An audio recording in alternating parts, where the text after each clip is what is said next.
یا پھر ہمارے پیار میں کوئی کمی دیکھی ہے؟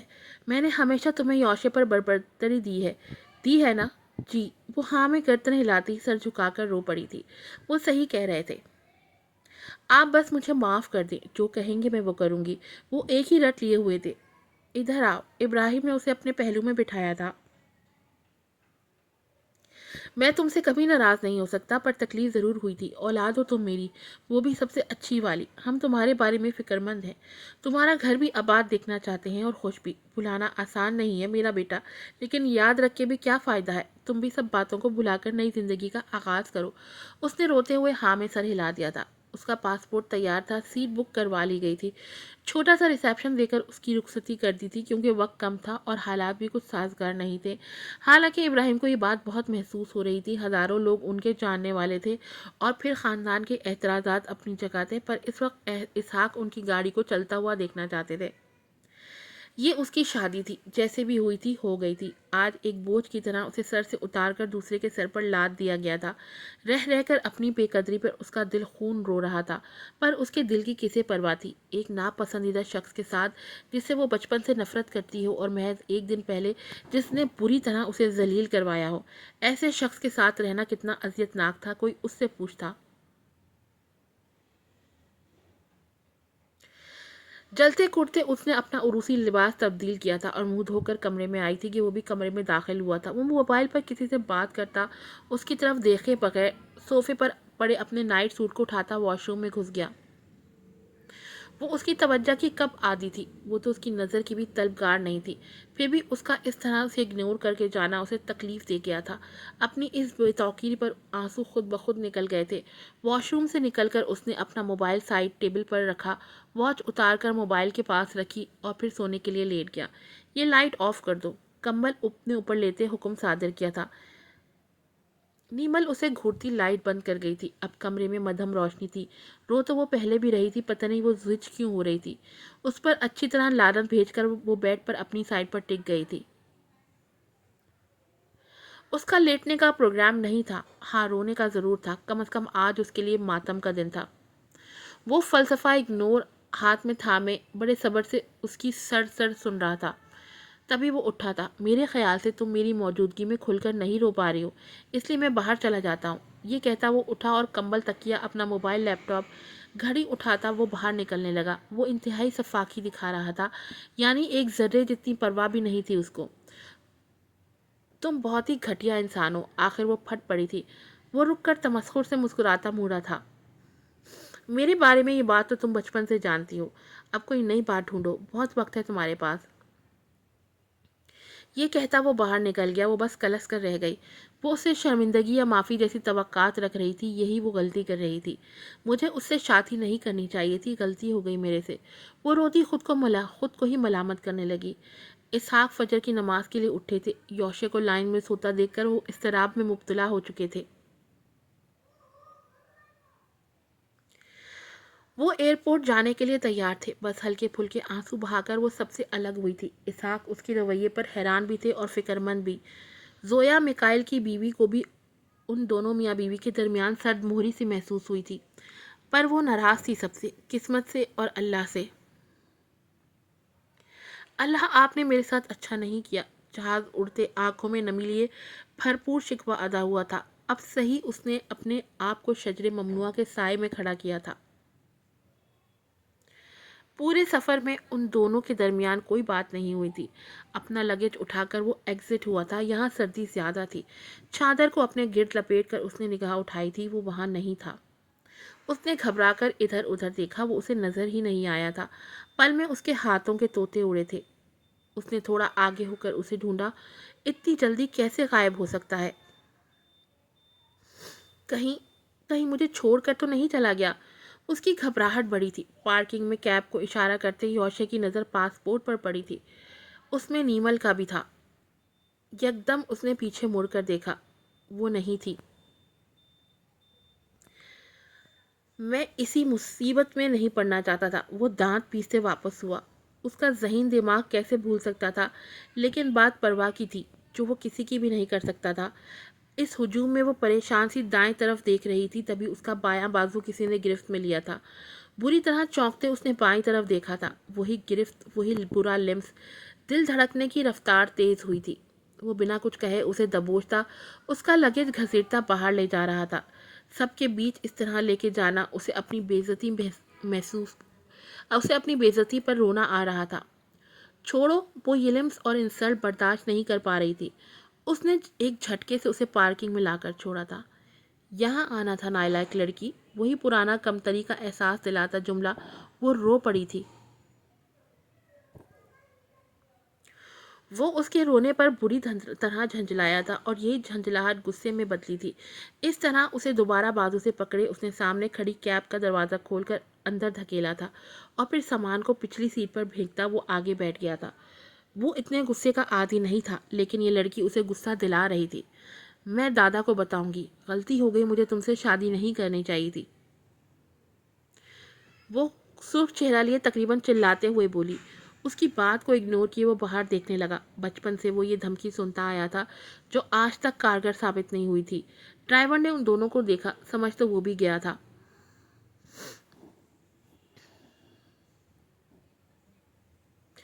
گھر آ کر وہ لگیج سمیت اپنے کمرے میں چلا گیا تھا۔ وہ لاؤنج میں کھڑی تھی، اس کا دل کیا یہیں سے واپس بھاگ جائے، پر اس نے سامان پکڑے اسی کمرے کی طرف قدم بڑھا دیے تھے۔ وہ سامان سائڈ پر رکھتے بیڈ پر بیٹھ گئی تھی۔ وہ اپنے کام میں لگا تھا۔ اس کو دیکھ کر دل جلانے سے بہتر تھا کہ وہ خالی دیوار دیکھ لے۔ اس نے آنکھیں اور توجہ اس پر سے ہٹا لی تھی۔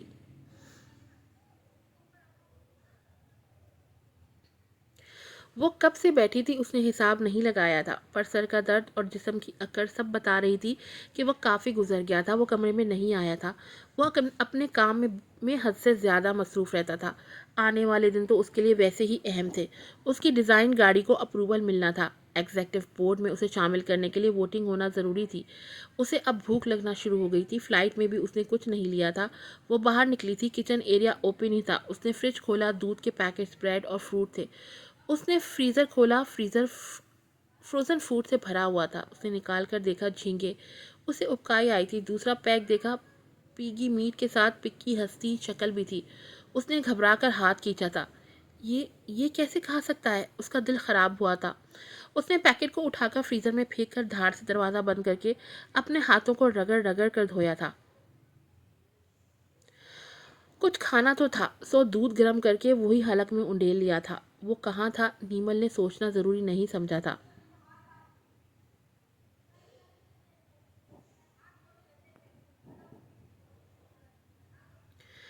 کمرے میں آ کر دادا کو میسج کرتے وہ نہ جانے کتنی دیر ذہنی تھکاوٹ کا شکار رہی تھی۔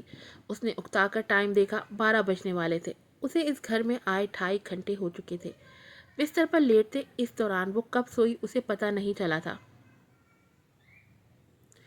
وہ اپنا رکا کام نپٹا کر تقریباً 1:30 بجے کمرے میں آیا تھا۔ اتنی لمبی فلائٹ کے باوجود وہ اپنا کام کرنا نہیں بھولا تھا۔ وہ ٹھٹکا تھا، اس سوتے وجود کو دیکھ کر نہیں، بلکہ یہ سوچ کر کہ اب وہ مستقل یہاں رہے گی۔ وہ تنہا رہنے کا عادی تھا اور اب اسے اپنی آزادی خطرے میں لگ رہی تھی۔ صبح کے 9:30 بجے تھے جب اس کی آنکھ کھلی تھی۔ آنکھوں کو مسلتے ہوئے اسے یہی لگا وہ اپنے کمرے میں ہے، لیکن اگلے لمحے منظر واضح ہونے پر وہ سمجھ گئی تھی کہ وہ جہنم میں ہی ہے۔ منہ ہاتھ دھو کر وہ باہر نکل آئی تھی۔ ہر طرف بالکل خاموشی تھی۔ اس نے کچن میں ہی فروٹ نکال کر کھا لیا تھا، تبھی اس کا سیل بجا تھا۔ اتنی خاموشی میں کمرے سے آتی آواز واضح تھی۔ اس نے کمرے میں آ کر فون دیکھا تو کال اسحاق صاحب کی تھی۔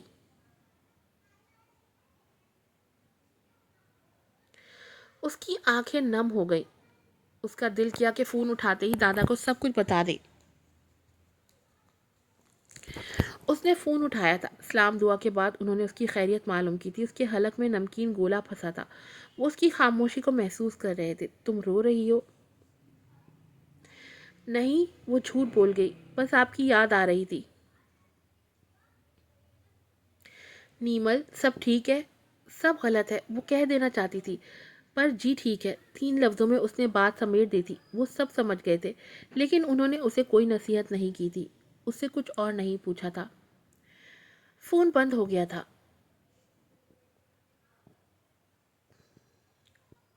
وہ دادا سے اپنی سائڈ یا پھر تسلی بھرے الفاظ سننے کی منتظر تھی، پر یہاں ایسا کچھ نہیں ہوا تھا۔ اس کا دل برا ہوا تھا، دل چاہا پھوٹ پھوٹ کر رو دے، اور پھر وہ واقعی رو پڑی تھی۔ اپنے رونے میں وہ یہ بھول گئی تھی کہ وہ اس وقت تنہا ہے اور اکیلے رہتے اسے ہمیشہ ڈر ہی لگتا تھا۔ صبح کے ناشتے کے بعد سے وہ اب تک بھوکی تھی۔ فریج میں سب کچھ تھا، لیکن اس کے لیے بیکار تھا۔ وہ چاروں طرف خالی نظروں سے دیکھتی ڈائننگ چیئر پر بیٹھ گئی تھی۔ یہ خالی گھر بالکل اس کے دل کا عکاس تھا، وہ بھی تو ایسے ہی خالی تھا۔ میری بہن آئی ہوئی اور مجھے وائس ڈب نہیں کرنے دے رہی، یہی وجہ ہے کہ میں 2 دن سے ایپیسوڈ نہیں لگا سکی۔ تنگ کرتی ہے مجھے، میں وائس ڈب کرتی ہوں مجھے تنگ کرتی ہے۔ رات کے 8 بجنے والے تھے لیکن نہیں آیا تھا، اسے میری ذرا فکر نہیں۔ سوچتے ہوئے نفرت اور بڑی تھی۔